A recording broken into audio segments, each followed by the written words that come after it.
So I read 3 chapters yesterday, because these chapters, so the first one, because we're on chapter 7. Chapter 7 is not that long, and neither is chapter 8, so we might get through 3 chapters today, guys. Consistencies are very wild.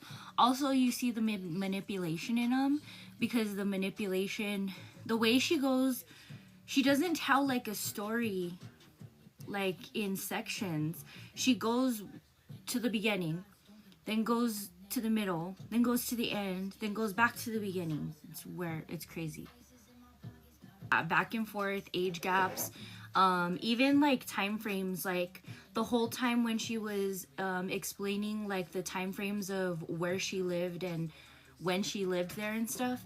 Very confusing, couldn't keep it together, and a lot of times people are gonna break that apart and break it down. So at the end of the reading, once we're done with this book, I am gonna do a live panel, and we're gonna talk about it.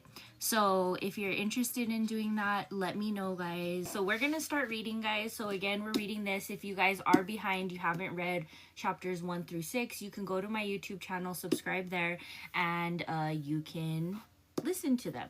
Today we're on chapter 7, so if you guys aren't on chapter 7 and don't want any spoilers, I would or if you just want to hear, you could stay here, whatever. So chapter 7 is called mentor.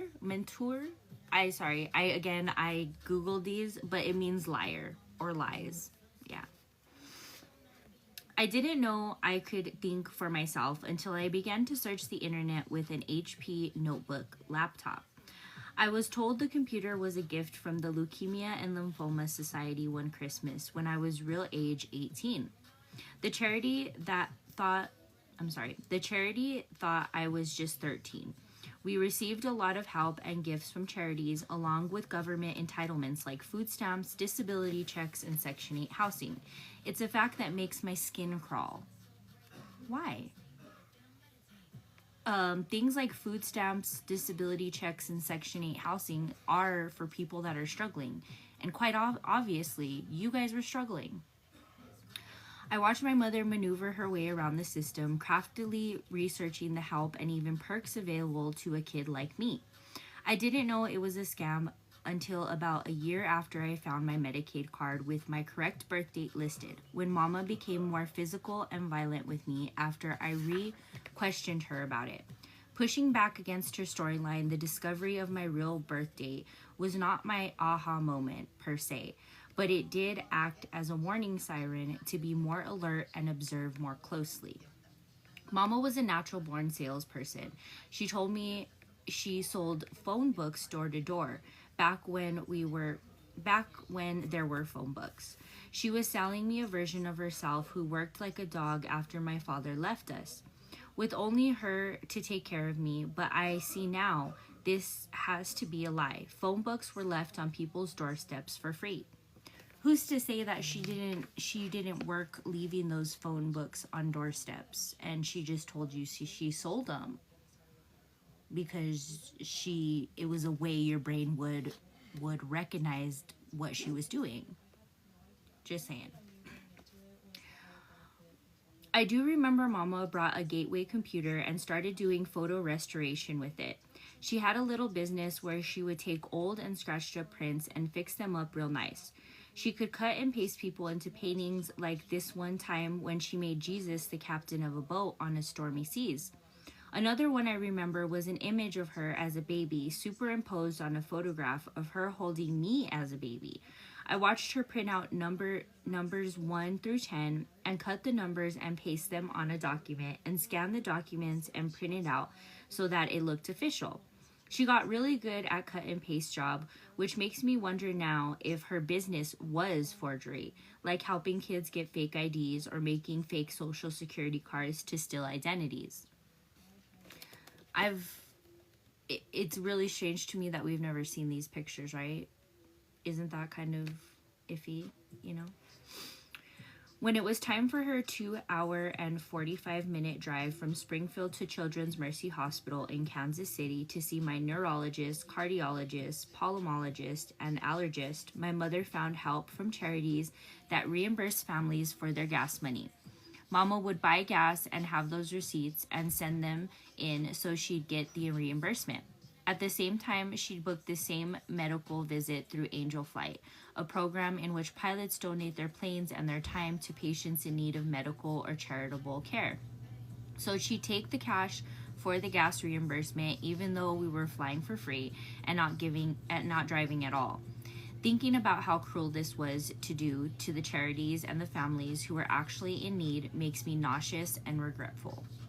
The lies continued when she began knocking back my age, which she started doing after I got my first period. I'm assuming this was to avoid the catastrophic reactions when the doctors would say a 16-year-old should most certainly have her period, no matter her muscular dystrophy or other issues. The one doctor who said this out loud, we never saw again. Thank you, Goth Mom. When my mother was unconscious from Ambien, I went on a search for information about the outside world. What friends did together, what relationships looked like, how to kiss, how teenagers spent their day, what kids in classrooms did, and how teenagers spoke. I knew our neighbor Aaliyah was probably a teenager, and I thought I was just a kid, but hormones were flooding me and I became curious about boys. If I was found out, I would be in big trouble. Not just for the laptop use, but for the impure thoughts. Punishments range from physical to the emotional to the supernatural. I remember a trip to the store when my mother marched in and handpicked the right raw cow's tongue. She needed it for a recipe, but not the kind from a Barefoot Contessa cookbook. As my mother didn't eat meat, she was cooking up a spell. Whenever I would compare our normal to how other people lived, my mother dissuaded my protest by reminding me that she and my grandmother had certain powers. Sometimes I still believe it, especially the part that I'll never be free. It's really easy to be brought back into the line It's really easy to be brought back into line if you think your mother will go out back and mix a potion in a cauldron to punish you forever. Maybe she had watched Snow White too many times, with the mother casting her fair daughter out for the hunter's delight, jealous of her coming of age. No, Gypsy, you're the one that goes off of fairy tales. So you're the one that's thinking that this is a Snow White fairy tale. Yeah. If I ever questioned our lifestyle, the gas reimbursements, why she kept telling doctors I wasn't old enough to have a period, why she would tell a lie to a friend, or why I couldn't have friends my age, my mother would remind me of her witchcraft powers. A pencil would fall off the table and she'd say she did it with her mind. The shower head would drip water and she'd claim it was the force of her energy. The little house on Volunteer Way would swallow me up whole if my mother just willed it to. That just sounds like some stuff that you would do to a kid just to scare them. You know what I mean? Like, it doesn't sound like it was any malice towards it. It just sounds like a Cajun woman trying to scare her daughter. So my mother was not only my sole caretaker, without whom I could die for any reason at any time. She was like a god to me with omniscient powers. If I wanted to sleep alone once in a while, she would say with indifference, "I hope nothing happens to you tonight," and then close the bedroom door. I became afraid of the dark real quick. Of course, this would result in my begging to sleep with her, waiting for her to have mercy on me. "You are my heart," she'd say, while we snuggled away and adrenaline rushed I felt from being alone in the dark. Yes, I remember my grandpa used to do similar stuff and say that he had magic or something like that. You know what I mean? People do it. I think she took it out of context. I think she looked into that portion of things way too literal. Her emotions were a whip that snapped against my self-worth. I found solace and escape in drugs, especially after we began fighting a lot. Though I was prescribed pain medications once in a while for a dental issue or a minor surgery, my mother had frequent prescriptions for Vicodin and oxycodone. She had chronic kidney stones and chronic pain in her leg. I was well aware that those drugs had calming effects on me, and once I began to question her, I also pushed back as a teenager for more freedom and independence. Our fighting really spun me out. I remember the first time I sought out the painkillers for no pain at all, and it was after Mama and I were yelling at each other for what seemed like over an hour.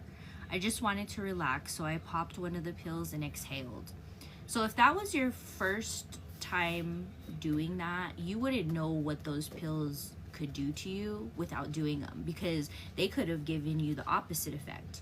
Vicodin and oxycodone, those are very powerful drugs, so they can also make you super tired, super calm, but they can also make you throw up consistently. They can give you adverse effects. So you didn't know what these pills were going to do to you, and you were just assuming they were going to give you that automatically.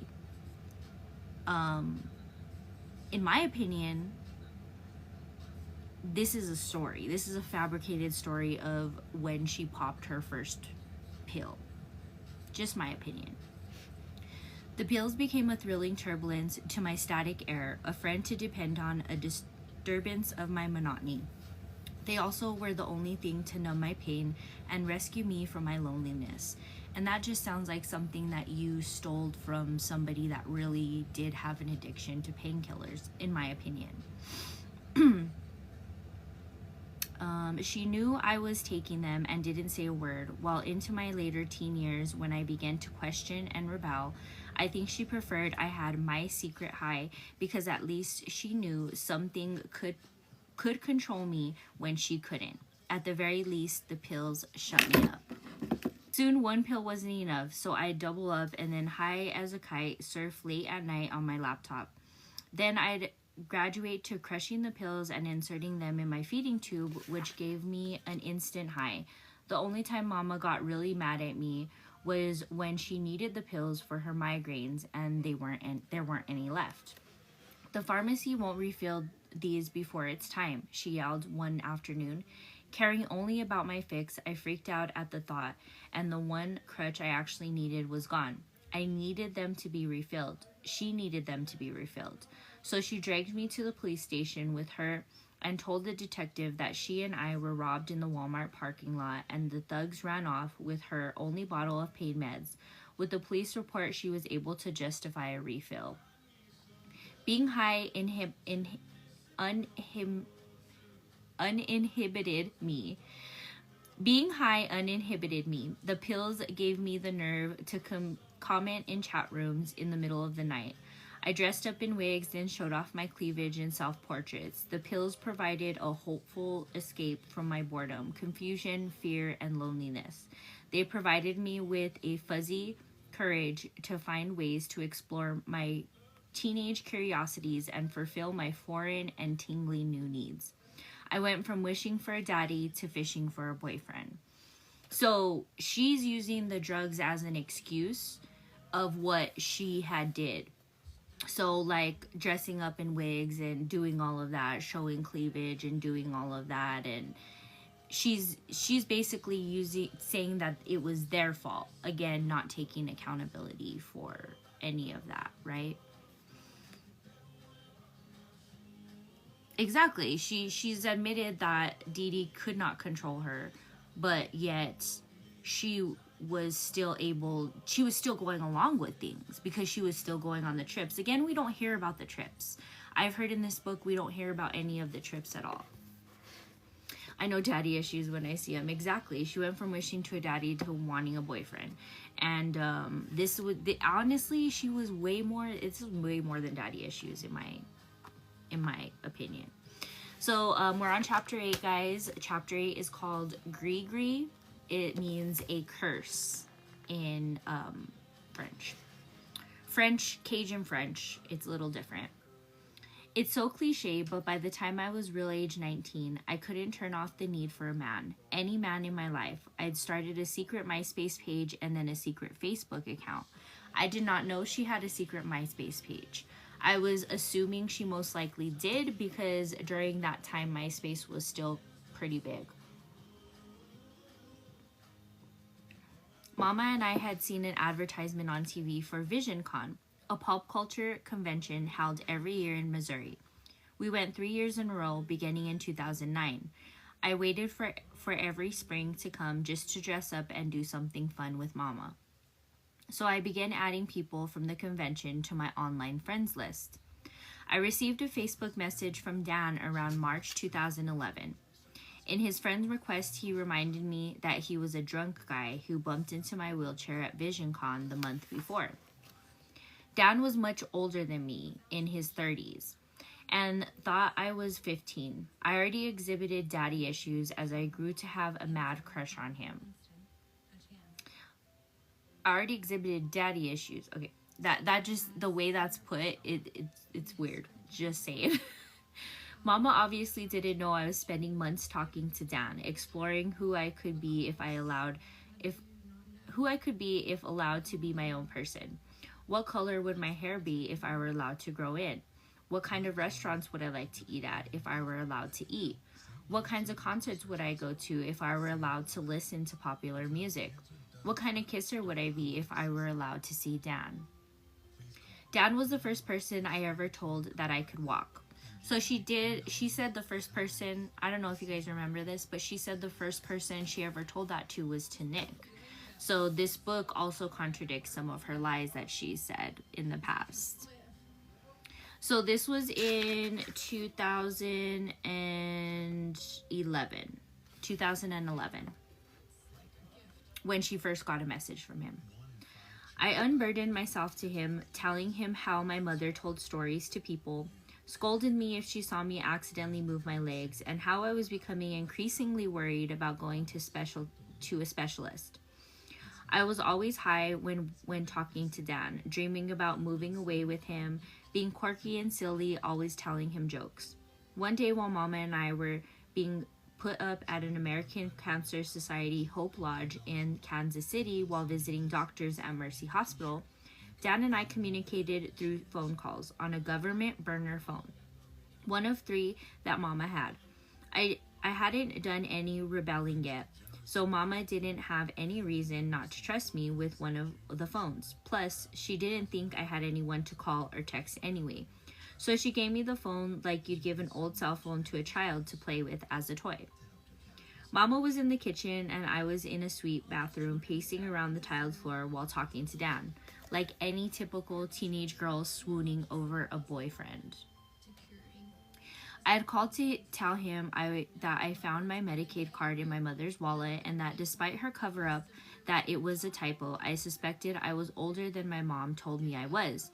The birth date on the card was 4 years earlier than I had known my birthday to be, July 27th, 1991. I was horrified, but also relieved to think that I could actually be 19 years old, not 15. I knew that my being of legal age could change a lot of things for me and Dan, so I put aside the thought and I was being held captive by an evil stepmother, and I focused on my fairy tale godmother granting my wish to be with my prince. Dan told me, if this is true, you don't have to stay with her. You can start a new life. So he was absolutely right?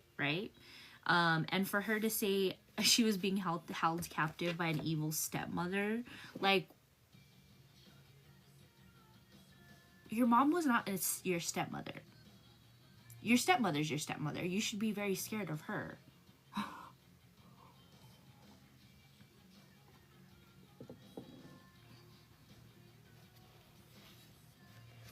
Yeah, look it up, Amber. That would be interesting to know too. In that area in Missouri. Just as his words stirred my heart, Mama opened the door to the bathroom. Immediately, I hit the floor. I'm sorry, Mama, I said, covering my head with my hands. She grabbed the phone and heard a man's voice and hung up. Even behind closed doors, I was not ever to get out of the wheelchair, stand or walk. I was in double jeopardy now. Fist for walking, and second for talking to a man. Sorry, first for walking and second for talking to a man. She just stood there without saying a word, letting me beg for mercy. Get in your chair and now get to the van, she ordered, and then grabbed the phone off the floor. Her calmness unsettled me. In the van, my stomach curled as I watched her eyes shift around Kansas City streets. So she claims that they were flying out there. Were they giving her a car? Because maybe they didn't fly out there all the time, but she made it seem like they were flying out there all the time and her mom was getting gas reimbursements all the time. But in this, they got in the van and they're driving in Kansas City, so they didn't fly out there every single time. Got it. Mama, what's happening? Where are we going? Amber, I'm going to need you for this next portion because I think that you would have a lot of insight into this. She looked right through me. You goddamn whore, she said. We rounded a corner and she pulled the minivan into an alleyway and threw the car into park. She turned to me, looked at my legs, and began punching them. She attacked every healthy, active muscle in my quads and thighs, like she was a boxer and I was a piece of meat hanging in a freezer locker. I didn't know you could bleed without cutting the skin. Redness began to rise to the surface and create little blood clots, which later formed blood blisters. And this is where we need Amber. So Amber, to my understanding, by just a quick Google search, you cannot get blood blisters from somebody punching your leg. Correct? And she says that is a lie. So thank you, Amber. If you guys don't know, Amber she does have a medical background. So just FYI to that. So even if you are punching somebody's legs, they're not going to get blood blisters. You may start seeing redness, or from punching I don't know what you call it. I forgot what you call it. It's like a hematoma, I guess, where the blood comes to the surface, but you're not going to get blood blisters. Yeah, blood blisters are way different. Blood blisters are a different form of, you wouldn't get it from punching, pretty much. Yeah, I don't think it happened either, because again, if it did happen, I believe, I can't say it didn't or did, because again, the other person in this situation isn't there, but I can tell you, you cannot get blood blisters like she's describing. So, she had never close fist punched me before. I sobbed so hard I couldn't catch my breath. I'm sorry, Mama, please stop. She looked checked out, and I knew she couldn't hear me above her own disgusted yelling. What did you tell him? Where did you meet him? Who is he? I leave for a moment, and this is what you do? She was getting winded, but each question was followed by a blow to my legs. How much did you tell him?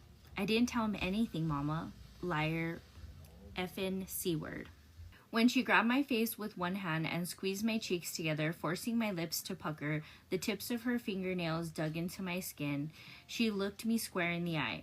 I hate you, she said.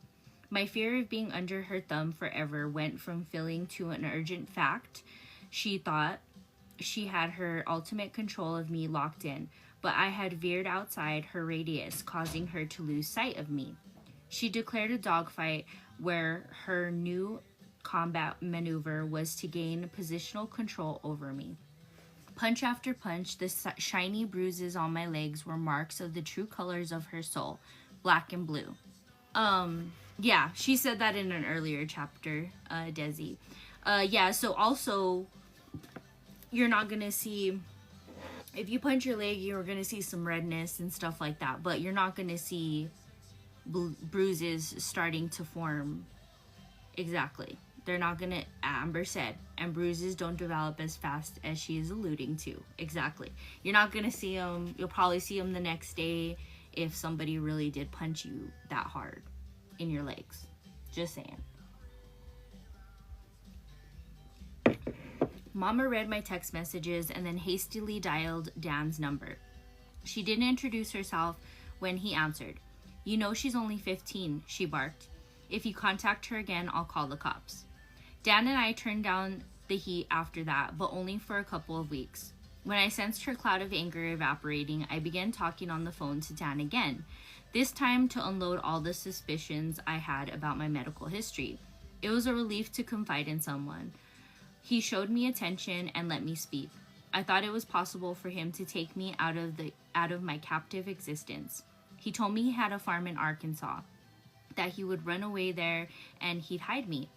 I told him I didn't think I had cancer and that I could walk, and I was so confused. Who am I? Who is she? And why is she doing this? So she said, I told him I didn't think I had cancer. Of course you didn't have cancer.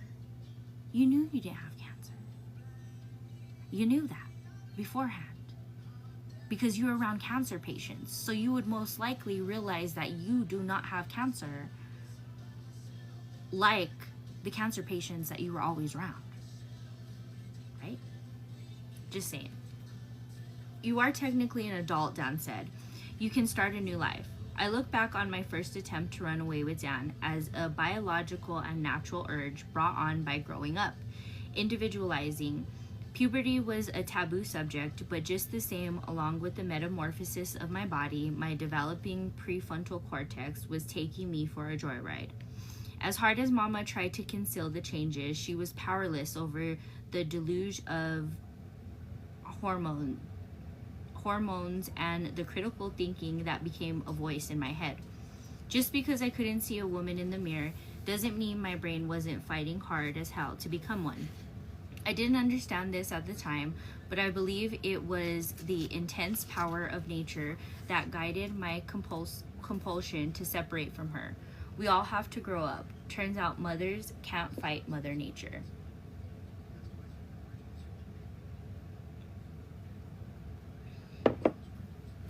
At around 2 o'clock in the morning of Good Friday, April 22nd, Dan texted Mama's phone, which I had hidden in my dresser drawer on the side of the bed. "I'm in the hospital," the text said. "I got beat up real bad.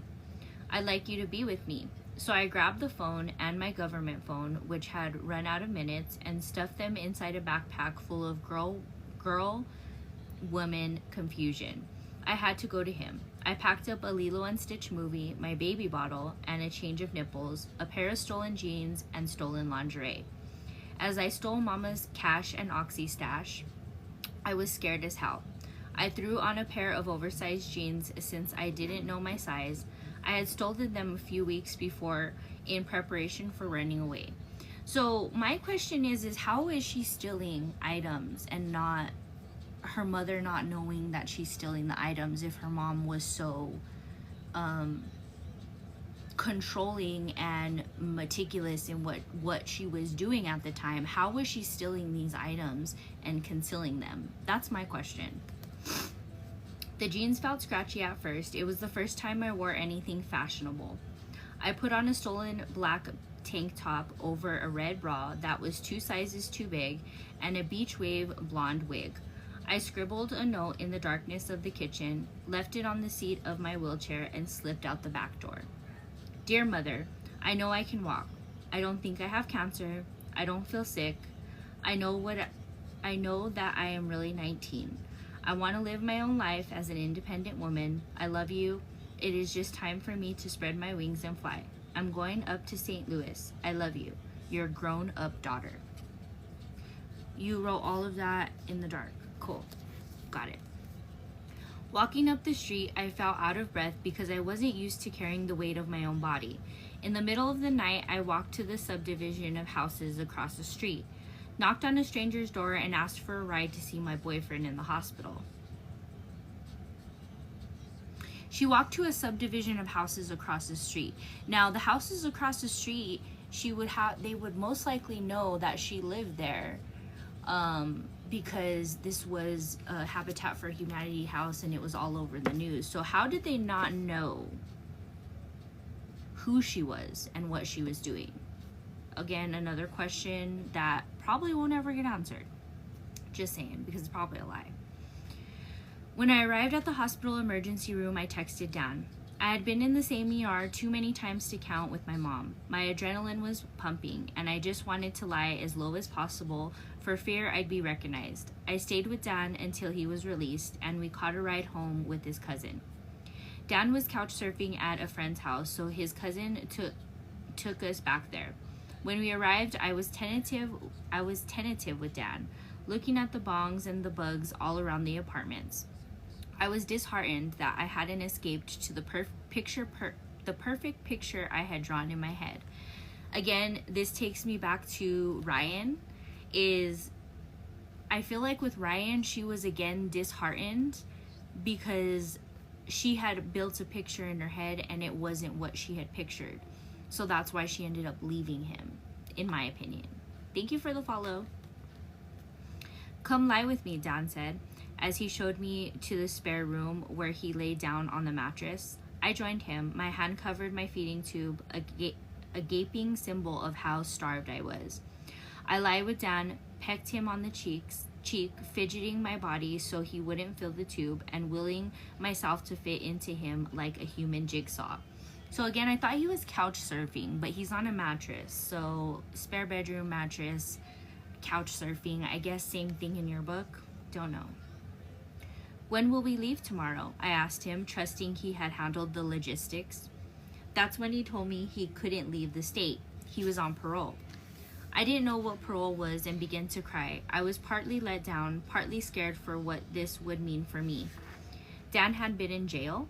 I risked so much by leaving Mama, and now I was with someone who couldn't take care of me.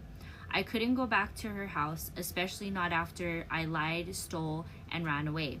But how could I go with him? I spoke with Dan in a panic. I was sandwiched between two hopeless options. I'll find work in St. Louis, Dan said, trying to reassure me. Then Dan's friends knocked on the bedroom door and leaned against the doorframe. Hey, what's your name? He asked with a knowing look on his face. Gypsy? I answered, instantly regretful of telling the truth. Your mother's here. It happened so fast, but in slow motion. My brain couldn't quite catch up to what was happening. It was 6 or 7 in the morning, and she had tracked me down with the help of some convention friends who knew Dan. I stood up from the bed. She looked at my legs with the same disdain she had in the alleyway. Where's the money? Mama asked, eyeballing Dan. Gypsy talked to me on the porch. I don't know what Dan or his friends were thinking, but like a puppy dog, I followed her to the porch.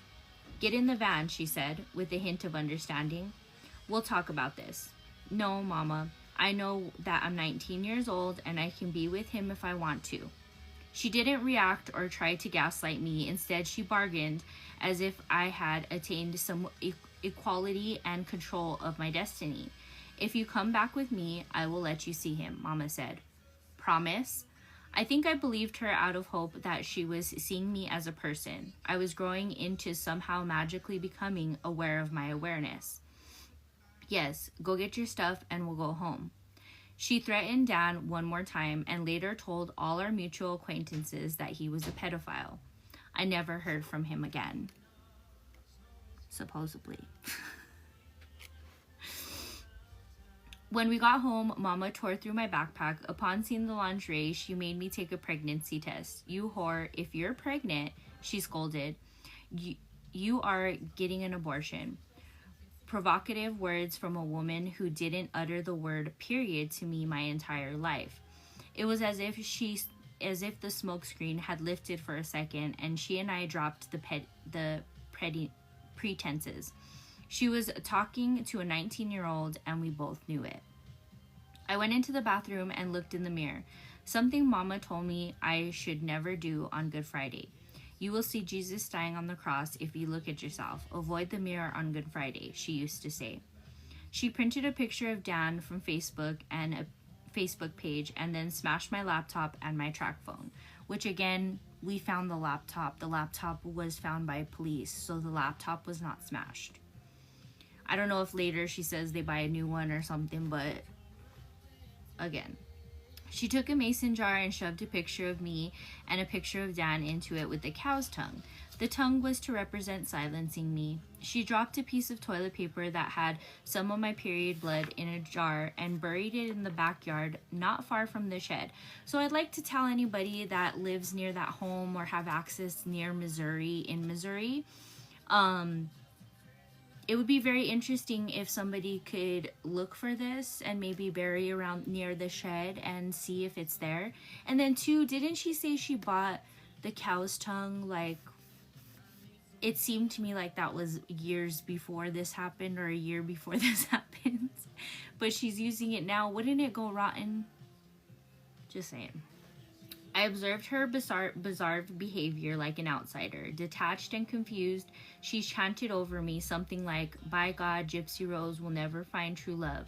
Gypsy Rose will never find happiness." You don't say by God if you're doing a spell. Just saying. All I heard was Gypsy will never be free. Her spell came true because the next thing I knew, she made me go back to the house, into the house, handcuffed me to a dog leash, and connected the leash to her. "Please, I'm sorry, I'll be good, Mama," was my refrain. She placed bells on the doors and reinforced the black garbage bags taped on every window in the house. I was trapped. If she fell asleep, I couldn't move without waking her up. I was at her mercy for everything, to go to the bathroom, for food, for everything. As punishment, she would not feed me every day, just a little bit of broth every other day. I would frequently get hunger pains. She was right beside me and would eat whatever she wanted. She kept a knife by her bedside table, which she said was for protection if I attempted to run away or do anything to leave. This went on for 2 weeks. Any love we had for each other was replaced by a mistrust that filled the house like a pressure cooker. The superficiality of our relationship had unraveled. Nobody came looking for either of us. Mama had made sure to establish strict boundaries that people knew not to cross. People knew well enough not to question her reclusive moods, mere cycles of a psyche that nobody, especially me, understood. Mama wouldn't talk to me. Even when it came down to administer my medicines, she gave me the silent treatment. We knew the drill, so words were not required. For 2 weeks, she just kept me chained to the bedpost or to her body, and the extreme closeness to her skin made me feel thousands of miles apart from her. When I was little, I loved the feel of her skin on mine. Nothing made me feel safe and loved like sleeping next to her, the warmth radiating from her body, blanketing me. Now the warmth was replaced by electricity fencing me in. How long will I be locked in here? Sooner or later, we'd need to go to the doctor or run an errand. She did leave for short periods of time to go to a homeowners association meeting or to pick something up to eat. I'd be afraid that a fire would suddenly start and the firefighters would find me burnt to a crisp, tied to a bed. I talked to nobody for 2 weeks, nobody except for God. It had been a while since I'd prayed. I used to have formal prayer time at church every Sunday. When it came to churches, we bounced around a lot, like how a young person explores her identity. Mama tried churches for size. After we left Garden Meadows and distanced ourselves from the pea trees, I think Mama went exploring for a religion that was an independent of what she experienced growing up Catholic, yet still familiar. We went to several different Christian churches when we moved near New Orleans, and then stayed non-denominational, even going to some really wonky churches in odd locations like strip malls or random houses on a residential street. I prayed to God to shield me from the mason jar spell Mama had cast on me, but I also apologized to him for not being in touch for so long. I examined my communion picture that was hung from the living room while my 8-year-old hands pressed together in prayer, my small frame cloaked in a miniature wedding dress for God. Did I still know that little girl, so full of hope and faith and belief and blind trust? All of which now had vanished, along with the illusion that my mother loved me and wanted me safe. God, please tell Mama to forgive me. I will be good. Make me clean. He must have heard me, because on the 14th day she woke up she woke me up by unlocking the handcuffs and untethering me from the leash. The knife, however, would remain on the nightstand. Dee Dee, no. Gypsy did not go to school. Gypsy went to pre-K. I think that was all she ended up doing was pre-K. But Dee Dee, no, did not go to Catholic school. They were just very, they had the Catholic culture. That's what it is in New Orleans or in Louisiana. They have a really strong Catholic culture out there. So in the other chapters, which are available over on my YouTube, she says how basically that was their religion, and you know, they went to church every Sunday and all of that stuff, but there is like a divide between that and like the voodoo and tarot card portions of that. So I don't think I remember seeing something about a knife that she had by her bed. It wasn't something that was like she can grab really quickly, in my opinion, but I remember seeing it somewhere.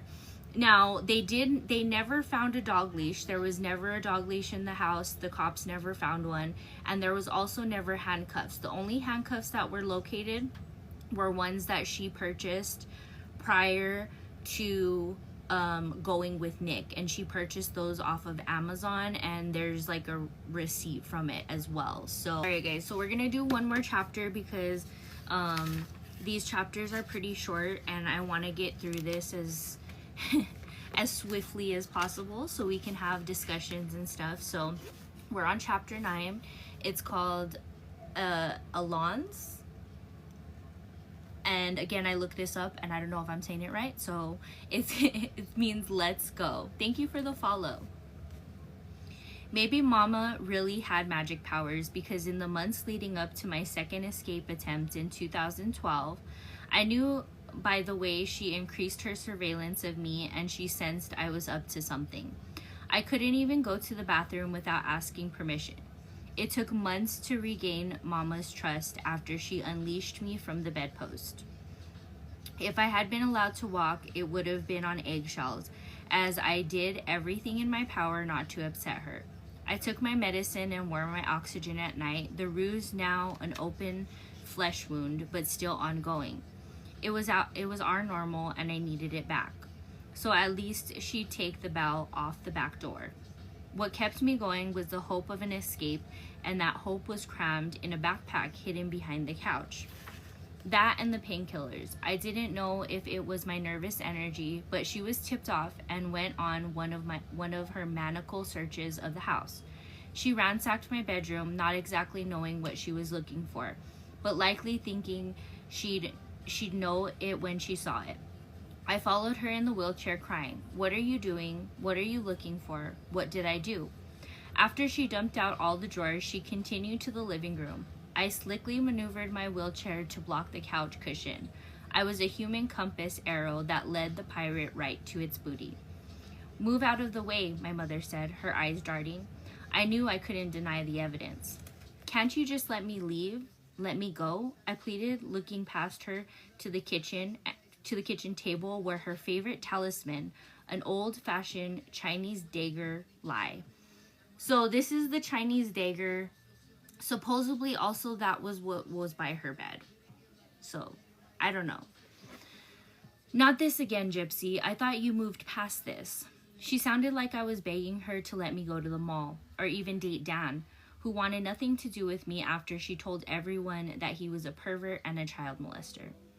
"I won't bother you, and you'll never see me again," I said, saying the reverse of what she wanted to hear.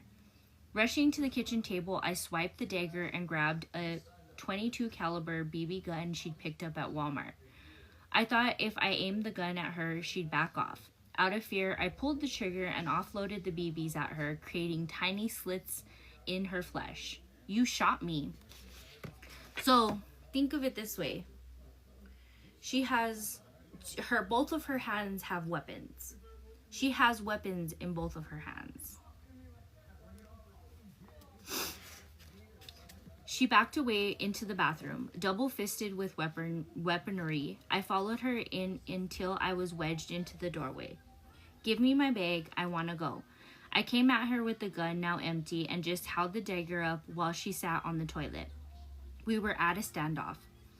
Why can't I be like other kids? This surge of heat released from the top of my head. I could feel my arms quivering and my voice trembling. I didn't know frustration could feel this way, like you want to twist your head off and throw it at someone. That's a very vivid analogy, you know what I mean?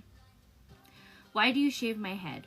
Why can't I be like Aaliyah? Why is my life this way? All the questions. I was mad about Dan. All the questions. I was mad about Dan and about the dog's leash and about the cow's tongue, the loneliness, the shame, the period pull-up diapers, the pills that made me drowsy, the surgeries. I wanted a dad. I wanted a friend. I wanted to laugh. I wanted to listen to Backstreet Boys. Really? I love you, she said, pressing her fingers against her bleeding flesh wounds. You are my heart, and I can't live without my heart. And then I asked the question that had been the source of so much frustration. Why can't you let me go? Because I need you. I put the dagger down, but held on to the empty gun. Please stay, she begged. I released all the pent-up anger, and I felt relief, then remorse. I saw her flesh wounds, and I felt sorry and apologetic that I had escalated to this. I had forgotten that she said she hated me in the alley. All that echoed in my mind now was, I love you. We sat on the bed together while she tended to her leg with peroxide and band-aids. I couldn't stop crying. The day went by with my quiet sobs. There was hardly anything said. She didn't hit me or tie me up again. I think she was afraid of me. You think? You have somebody coming at you with 2 weapons? Of course you're going to be afraid of them. I think she hadn't realized Baby couldn't be violent. Honey and Baby were equal now. I was scared shitless of her, and she was scared shitless of me. Another dogfight, this time nose to nose. The whole time, I never got up from the wheelchair. But from here on, Mama and I were speaking different languages. So, there's 3 chapters. So we'll be on chapter 10 on Monday, guys. So thank you guys for coming in here with me. I appreciate it. It's just really, really so wild. That we threw this in here, you know what I mean? Like, I don't know, I feel like this was a first attempt at, not only, I don't think even leaving, I think it was a first attempt at ending her mom's life. So